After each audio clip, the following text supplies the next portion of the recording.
What's up, comic book community? Joe here, and you're watching 360 Comics. I am back after an almost 3-week hiatus. I was super busy with all the things that life was throwing at me. I was sick, and then I was on a business trip to Boston, and then I was preparing for King Kon, which is the topic of this video today, because it was this past weekend.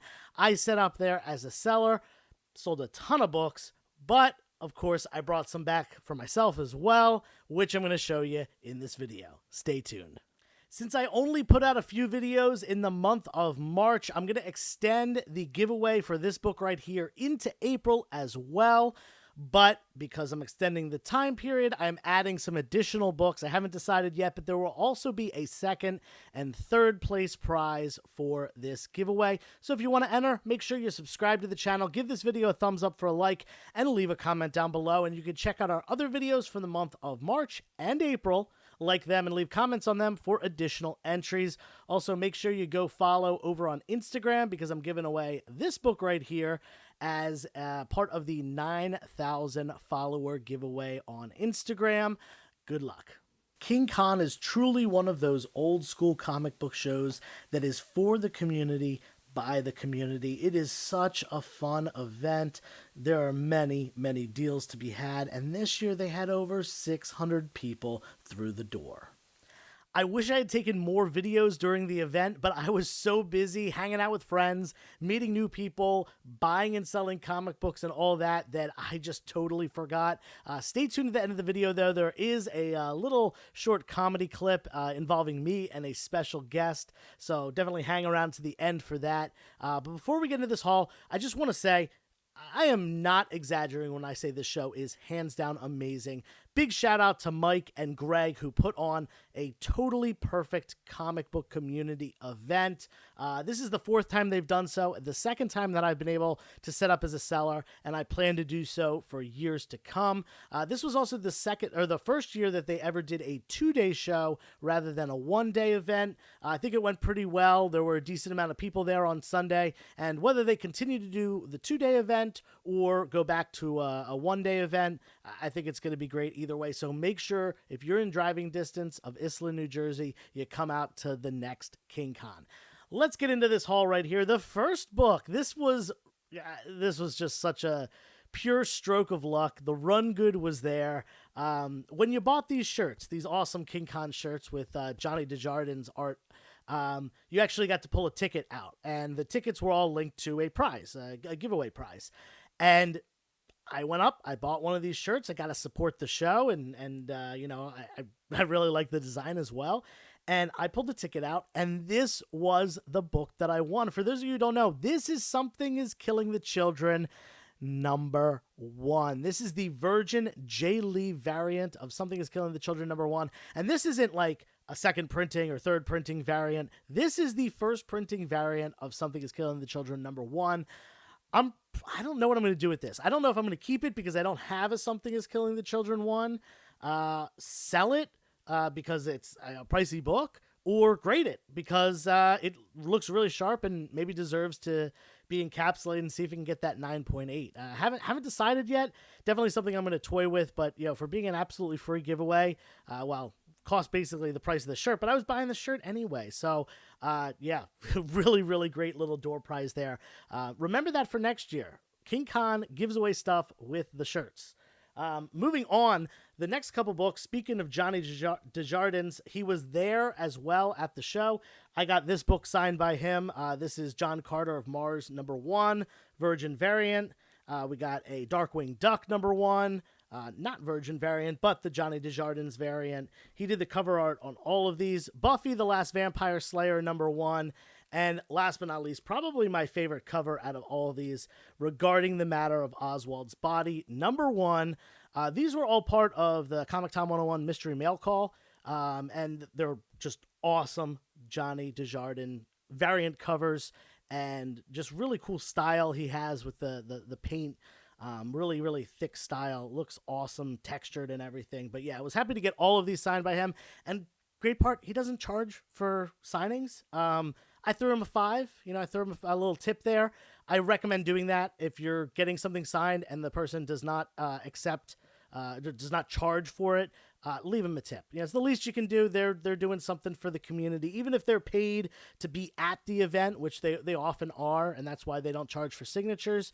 Give them a little bit extra. Why not? They are the creators that are, creating the work that we are reading and looking at and collecting. So, shout out to him and other creators.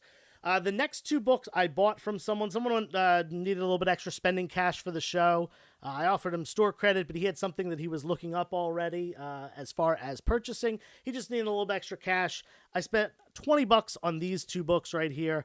This is Wolverine #1. I believe this is the Midtown Comics variant.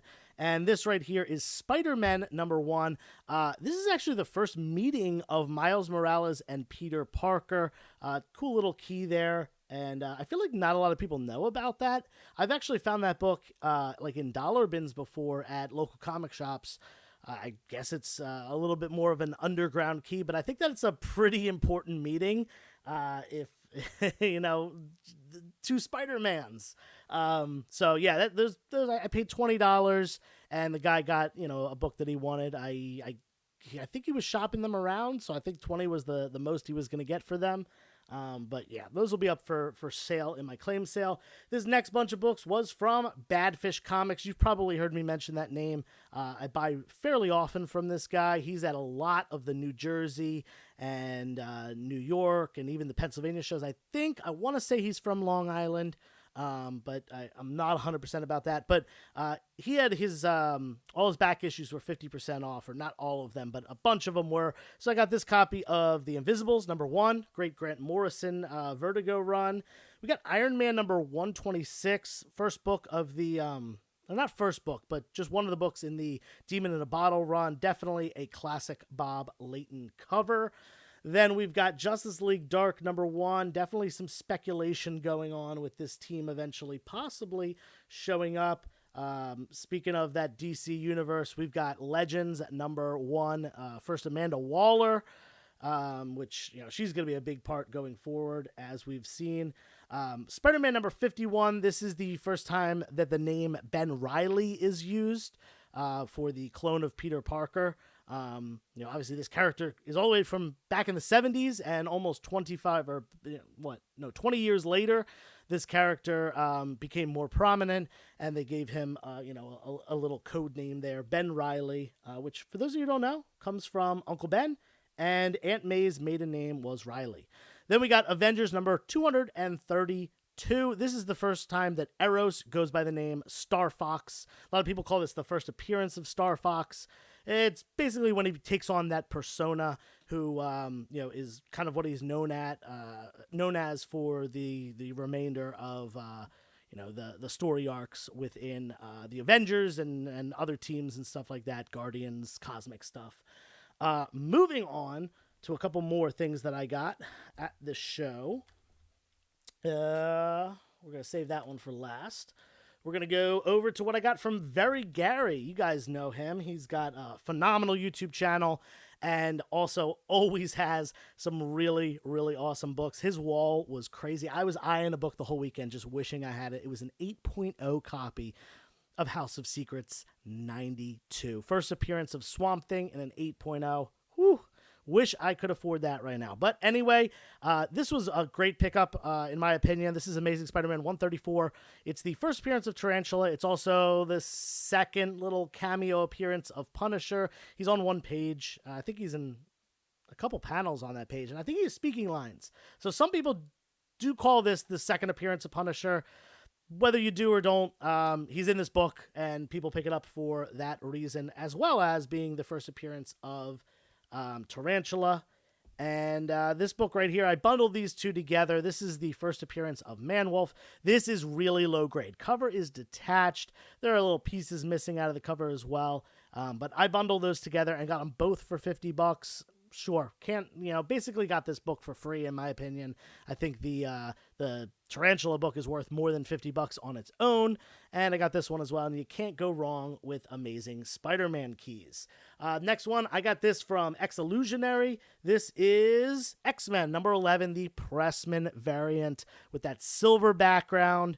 You had to buy one of the X-Men board games, which was manufactured by Pressman, and you had to get the coupon out of there and send away to get this book. So there's not a ton of them. This one is not super high grade or anything like that. It's got a couple spine ticks, but again, this book is harder to find. A lot of people kind of mistake it sometimes for a second printing because they often did that silver background thing in the 90s with second printings, but that is not what this is. This is the Pressman variant. And this last one, before we move on to some other interesting things, this is John Carter, Warlord of Mars, number 1. I got this from Jim from Bronzeville Comics, my good buddy. He had it marked at $8, but all of his back issues pretty much were 25% off. So I just $6. Yeah, that's a no-brainer in my opinion. A Bronze Age number 1 from Marvel. Can't really go wrong with that. Moving on to some stuff that I got from Goodbye Comics and Eggplant Comics. They were sharing a table. They actually gave me these 2 books for free. This is X-Men number 95, first appearance of Fizz. There's a little bit of speculation that he's going to show up in Secret Invasion. And also Green Lantern Corps number 8. This is the first cameo appearance of Kyle Rayner. A picture of him is in a book in this issue. I think that's how it's displayed. But yeah, definitely these are in the dollar bins. I pulled them out and I was fishing around in my pocket for $2. And Eggplant was just like, hey, just take them, man. So definitely shout out to him for doing that. I don't mind free comics. Speaking of freebies, this was also for free. This was from Goodbye, who, like I said, he shared a table with Eggplant. You see those little things in there? Those little pieces of paper and those little staples? So Evan from Goodbye Comics got a very low grade Amazing Spider-Man number 1. It actually had some extra staples and stuff, and he decided to remove those extra staples and kind of clean the book up to look a little bit nicer. And in the process, a couple pieces fell off. He posted this picture on Instagram, as a joke, $1,000 pieces of an ASM one, and I commented on it and said, hey, I'll give you $20 for that. I don't have an Amazing Spider-Man number 1. I want an Amazing Spider-Man number 1. This is going to be my placeholder. I tried to pay him $20. He would not take it. He said, you can have these fragments for free. So this, for the time being, is going to be my Amazing Spider-Man number 1. Huge shout out to Evan for that. Definitely a grail book for me.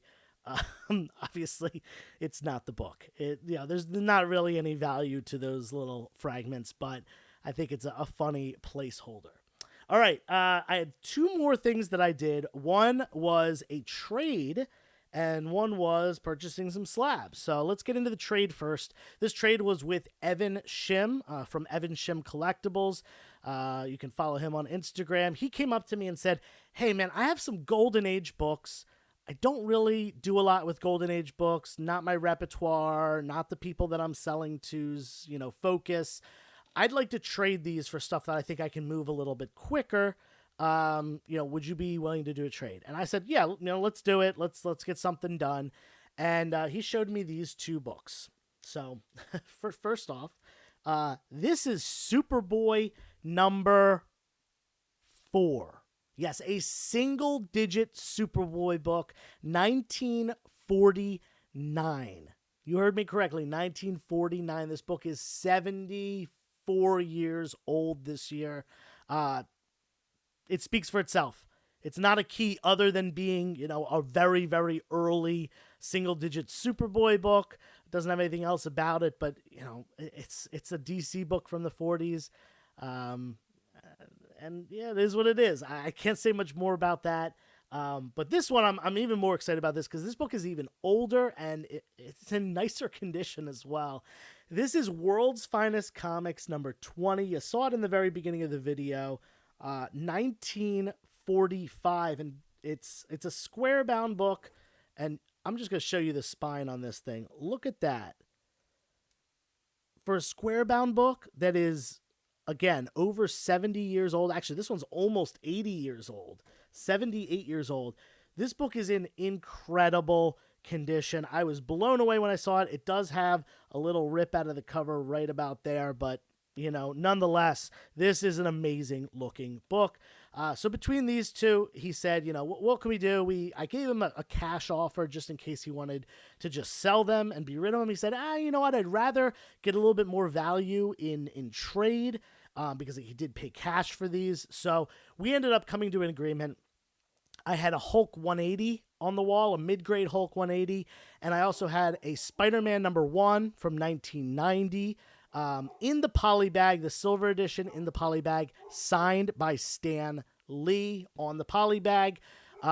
We came to the conclusion, those two books, plus he would give me $60, and I would receive these two books.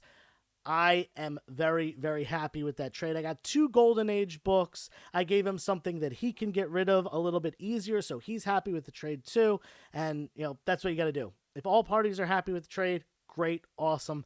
So I don't know what I'm going to do with these 2 books. The Superboy, I think I'm definitely going to sell. Not a big Superboy fan, but The World's Finest at least has Batman in it, a character that I really do love and collect. I don't know. I don't know if I'm going to want to get rid of this or if I'm going to want to hold on to it, but really cool trade I did there. And the last thing we got, I bought a bunch of slabs, actually 1, 2, 3, 4, 5, 6, 7, 8, 9 slabs from one of the other vendors. It was the end of the day, and I went up to him and I said, hey, want to do a bundle deal on all your slabs? I paid him roughly I think 60 to 70% of what he was asking for them. So we'll just go through the books and I'll go through the number that I paid for everything. I think all of these are going to go up for sale. I don't think I'm going to keep any of these for my personal collection. So first off, we got a Spawn #9 in a 9.6. First appearance of Angela. This book was hot for a while, but since has come way, way down. Still a great Spawn key, an early Spawn issue, and definitely a reasonably high grade as well. Then we're going on to Swamp Thing #37. First appearance of John Constantine in a 5.5, a mid-grade copy of this book. Still pretty decent, though. This character was in that Keanu Reeves movie a number of years ago, and it seems like they're doing a sequel. I don't know if that's still on since James Gunn and Peter Safran have taken over DC, but it was announced that it was going to be made, so we'll have to wait and see if that's still happening. But yeah, 5.5 mid-grade newsstand, first John Constantine.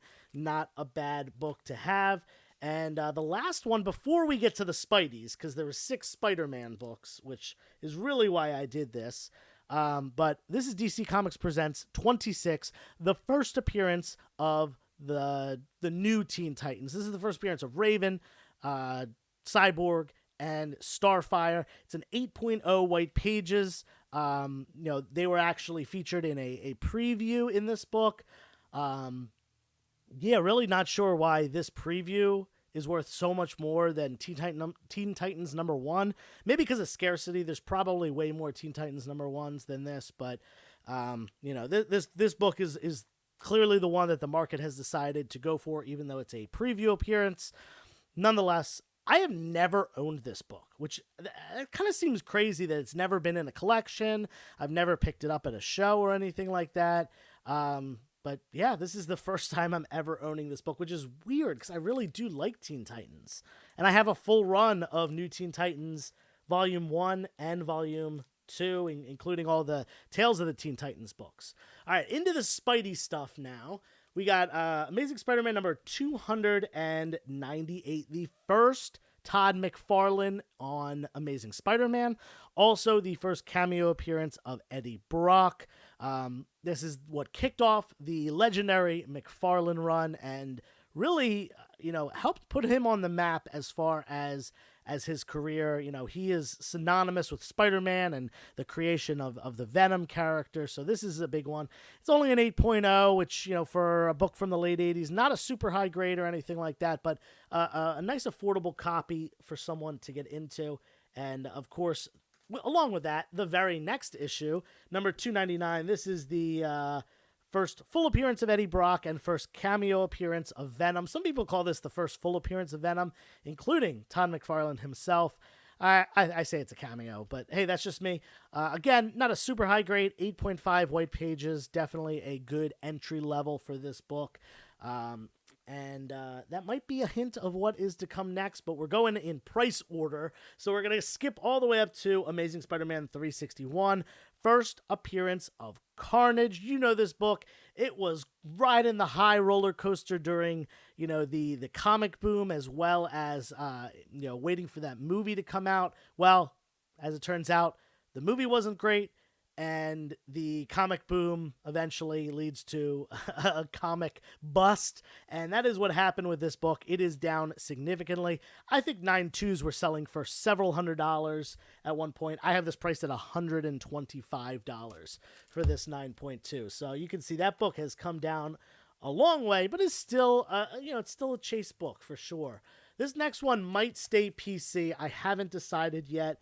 I usually try not to do incomplete books in my personal collection unless they're Golden Age stuff, but I am really focused on completing my Amazing Spider-Man run, and I do not have this book. Amazing Spider-Man number 20, first appearance of the Scorpion, and I think it's missing one page 16. Yeah, missing page 16, and also page 1 is detached. So yeah, this is an incomplete book, hence the 0.5 grade. I think that page 16 must have been like some mail away or something, maybe either a mail away or like a pinup or something like that, because I noticed on GPA and several other websites, there were a lot listed that were missing page 16. So I think it incentivized you to pull it out for some reason. Never flipped through the book and checked myself, but just something to think about. Gotta really decide what I'm doing with that book.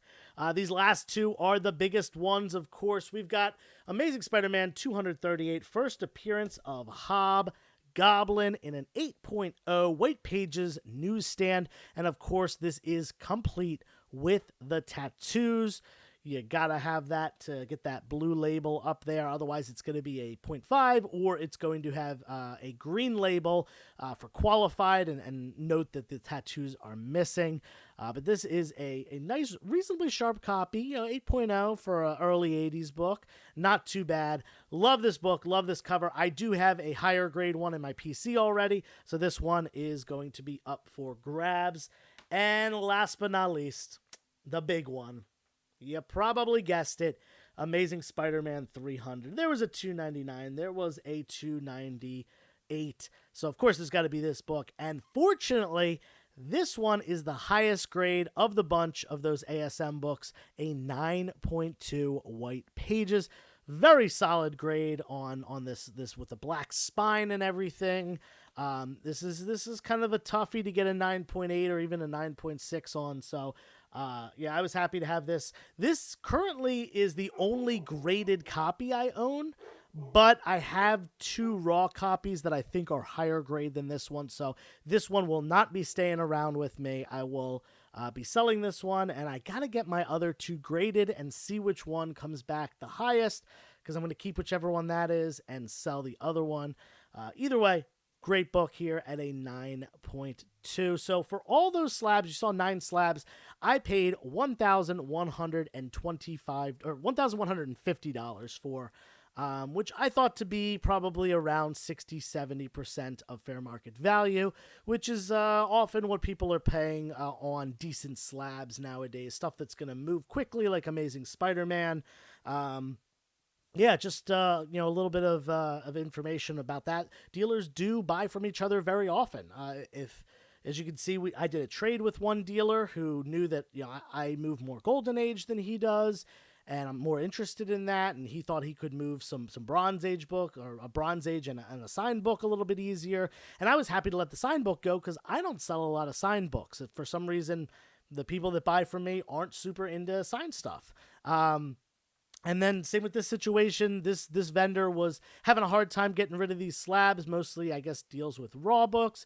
I made the offer, and I was able to take these home for a good price that I can, make some money off of, and, possibly keep one in the PC. We'll see about that. Anyway, hope you enjoyed this video. I had an unbelievably good time at King Kon. I'm going to leave you with a video from the event about who helped me out at the show. You know, I had some help from my buddy Pope of Chilitown and also a special guest intern. Yeah, check this video out, and until next time, turn the page, wash your hands. What's up, everybody? Joe here from 360 Comics. We're set up at King Kon. We've got tons of good stuff. I got Pope of Chilitown here helping me out, and I got this new intern. He is Jeff. What are you doing? You told me to put books up. You're putting them up backwards. You didn't say Jeff. Just go get us some coffee. Jeff, give me the book back. I quit. Just cream.